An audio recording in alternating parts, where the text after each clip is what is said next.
3, 2, 1 e con un grandissimo applauso diamo il via ufficiale.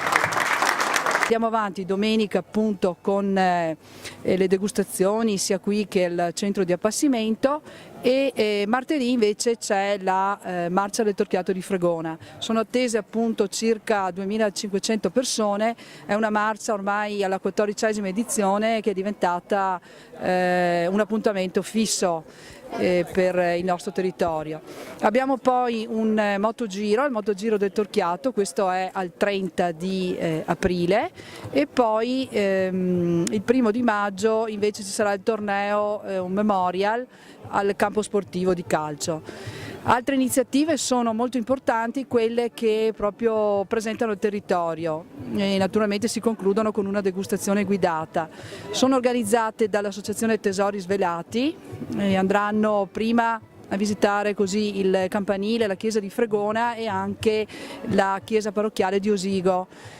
Poi saranno al centro di appassimento dove sveleranno un tesoro che è la polenta di mais Piadera, un altro dei nostri prodotti tipici eccellente.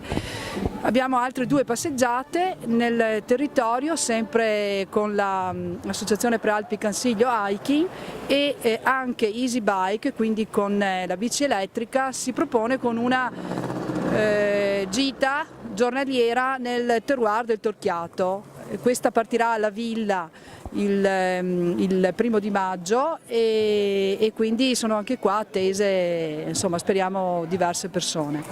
Il Torchiato è naturalmente protagonista di questa manifestazione.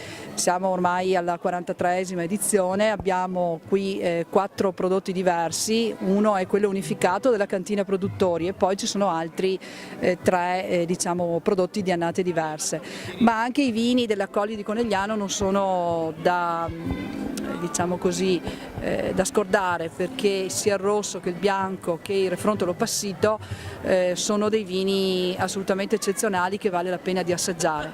Non abbiamo il prosecco, ma così proponiamo queste tipicità che comunque vanno a completare un po' quella che è la gamma dei vini dell'alta marca trevigiana.